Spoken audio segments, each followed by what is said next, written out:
Mohan sir, ఇక్కడ పోలీసులు ride చేస్తున్నారు. జరగనీరా, మనం కరెక్ట్గానే కదా ఉన్నాం, మనం ఎందుకు భయపడాలి? నేను వెంటనే వస్తున్నా. ఏమైంది నాన్న?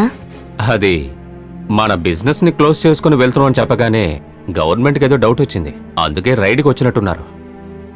ఏదైనా ప్రాబ్లమా? హే, నథింగ్. నేను వెళ్ళి చూసొస్తా.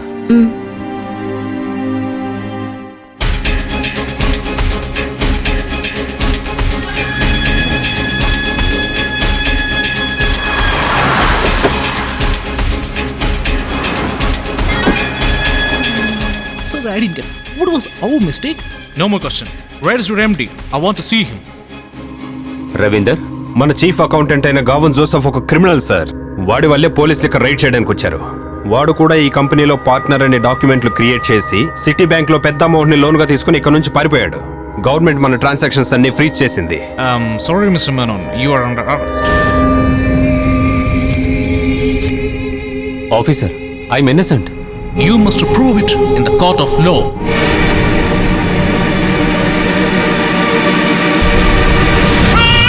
हेलो रवि साहब, गावन जोसेफ मलेशिया से. Hello Gavan ji, everything success. ఇక ఆ మోహన్ బయటికి రాలేడు. मेरा कंडीशन नहीं भूलना. ఓకే, మనం ముందే మాట్లాడుకున్నాంగా, 50-50. ओके. ఈ సమయంలో టెన్షన్ అవడం వల్ల ఎటువంటి లాభం లేదు. నాన్నగారిని బయటికి ఎలా తీసుకురావాలో ఆలోచించండి. ఇండియన్ మనీ 10 కోట్ల రూపాయలు మనం కోర్టులో కడితేనే నాన్నగారికి జామీన్ వస్తుంది.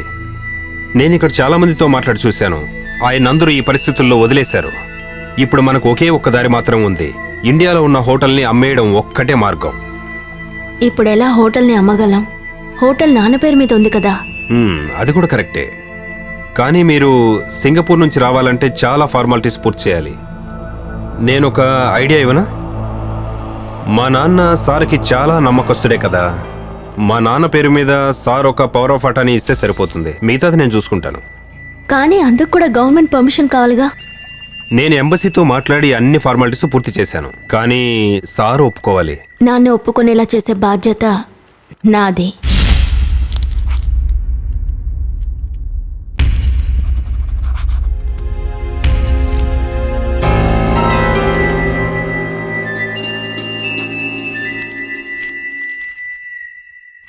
నా కూతురు కోసం నేను సంపాదించిందంతా నా వల్ల ఇప్పుడు చేయి జారిపోతోంది. వీటన్నిటికంటే ముఖ్యం నాకు మీరు కావాలి.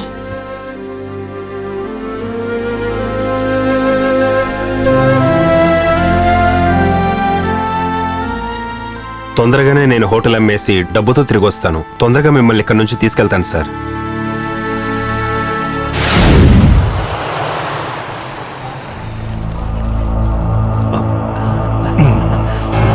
హాయ్. మీ ఎన్నో ఏళ్ల కళ మీ చేతులతో తీసుకోండి. హోటల్ రాజ్ ప్యాలెస్ యొక్క పవర్ ఆఫ్ అటార్నీ. ఇంక పైన నేను చచ్చిపోయినా పర్వాలేదా? మోహన్ సార్ కుటుంబంలో ఒక సర్వెంట్ కి కొడుగ్గా పుట్టి చివరికి మోహన్ సార్ కలల స్టార్ హోటల్ కి ఓనర్ అయినటువంటి శ్రీధర్ ఉన్నికృష్ణన్కి నా అభినందనలు. సూపర్. నువ్వు అమ్మాయిని తీసుకుని ఇంటికి వెళ్ళు, మేము హోటల్కి వెళ్తున్నాం. నాకు దొరికిన హోటల్ని నేను కళ్ళారా చూసుకొని వస్తాను. రే ఆపరా.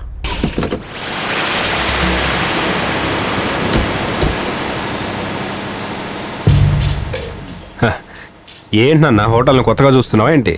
గత 10 సంవత్సరాలుగా నేను ఈ హోటల్ని చూస్తున్నాను రా, కానీ ఇంత అందంగా నేను ఇంతవరకు చూడలేదురా.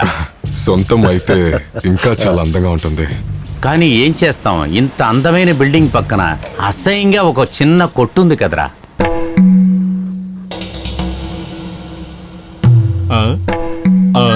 ఏంటి ఇక్కడ ఎలా చూస్తున్నారు? వీళ్ళేంట్రా జూలో కోతుల్లా అలా చూస్తున్నారు? అవును కదా, నువ్వు వెళ్ళి టిఫిన్ రెడీ చేయరా. ఆ చెత్తనాయాలు మోహన్ ఎందుకు వీడికి కొట్టు రాసిచ్చాడు? అసలు వీడిని ఎలా ఖాళీ చేయించాలో కూడా అర్థం కావట్లేదే.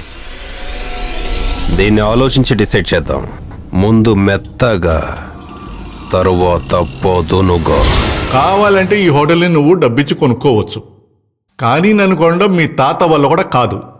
మీరు కోట్లు కుమ్మరించినా సరే, కేజీఎఫ్లు రాసిచ్చినా సరే నేను అమ్మేది లేదు. ఇదిగో చూడండి, మోహన్ సార్ నాకు దేవుళ్ళు లాంటివాడు. నా మీద అభిమానంతో ఇచ్చిన స్థలం ఇది. నేను రోజు దైవంలా ఆయన్ని పూజించే దేవాలయం ఆ హోటల్. అర్థమైందా? ఎవరైనా సరే దేవాలయాన్ని అమ్ముతారా? అలాంటి ఆలోచన ఏదైనా ఉంటే మీరు మార్చుకోండి. చందు రారా. వీడిని ఇక్కడి నుంచి తొందరగా పంపించలేం. హ, మన తెలివిని కాస్త ఉపయోగించినందుకే కోట్ల విలువైన హోటల్ని చేజిక్కించుకున్నాం. ఆఫ్టర్ ఆల్ ఈ 3 సెంట్ల అంగడి ఎంత పని. రవి అన్న, ఈ సమస్య నాది, ఇది నేను చూసుకుంటా. రోజు పొద్దున్నే ఎందుకురా లేటుగా వస్తావు? రోజు రాత్రి లేట్ కదా వెళ్తున్నాను, దాని గురించి ఎవరు అడగట్లేదు. ముందు తలుపులు ముయ్యరా. నేను అడిగితే ఇష్టానికి సమాధానం చెప్పండి.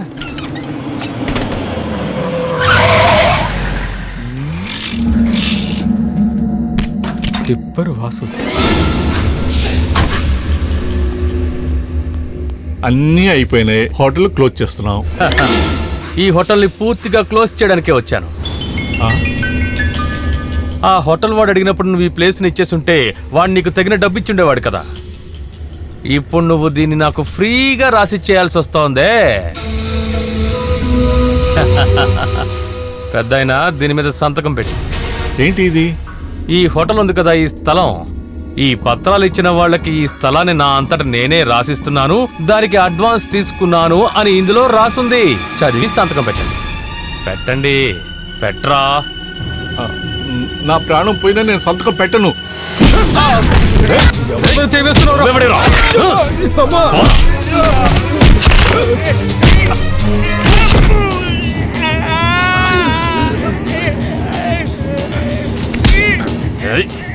నువ్వు సంతకం చెయ్యకపోయినా వేలు ముద్రైనా వెయ్యరా.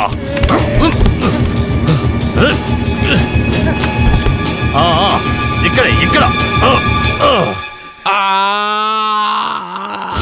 దీని గురించి ఎవరితోనైనా చెప్పినా లేక పోలీస్ కంప్లైంట్ ఇచ్చినా నా టిప్పర్ లారీతో గుద్ది చంపేస్తాను.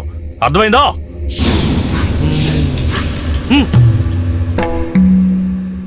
కావాలంటే కుమార్ దగ్గర చెప్దామా? ఇక్కడ జరిగిన సంఘటన మా వాడికి తెలియడానికి వీల్లేదు. అసలు ఏ కొడుకని అనుకోవాలి కదా, ఆఖరిసారికైనా నాన్నగారి ముఖాన్ని చూసుకోవాలని. ఏంటి, నేను చావు బతుకులో ఉన్నానా నీ ఉద్దేశం? నేను ఇప్పటి గురించి అంటలేదు, తర్వాత అంటున్నా. ఈ విషయాన్ని ఖచ్చితంగా హాస్పిటల్ వాళ్ళు పోలీసులకు చెప్తారు. పోలీసులు టిప్పర్ వస్తుని పట్టుకుంటారు. టిప్పర్ వస్తు మిమ్మల్ని వచ్చి ఖాళీ చేస్తాడు. నేను మేడపై నుంచి కింద పడి కాళ్ళు చేతులు విరడానికి అతనికి సంబంధం ఏంటి? అది సరే, టిప్పర్ వస్తు మిమ్మల్ని బెదిరించడం వల్ల మీరు చాలా భయపడిపోయారు కదా. మీరు ఎలా కుమార్కి నాన్నగారులా ఉన్నారు? రేయ్ చందు, పోయినసారి వాడు ఇక్కడికి వచ్చినప్పుడు కాళ్ళు చేతులు పట్టుకుని బతిలాడి వాడిని పంపించా. వాడు అక్కడ ఎలాంటి సమస్యలు గొడవ లేకుండా ప్రశాంతంగా ఉన్నాడు. నాకు ఏమైనా జరిగితే వాడు ఊరికే ఉండడు. వాడి ఇక్కడికి వస్తే లేనిపోయిన సమస్యలు వస్తాయి. వాడిని చెప్పకూడదు తినమంటావా?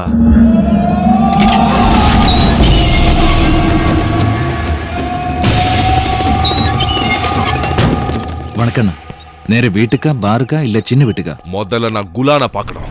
நான் உள்ள போறது காரணமே அவன் தான்டா. வண்டி எடு.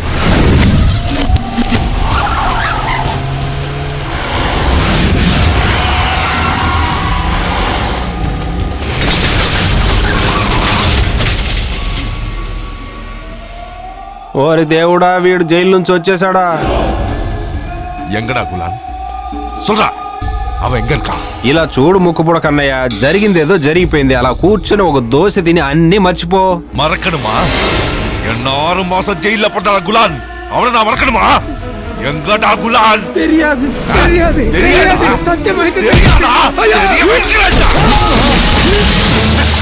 ஏய் சக்கலிங்கம், அச்சு உடையிடாத கடையில அச்சு தோல் கிளம்புங்க.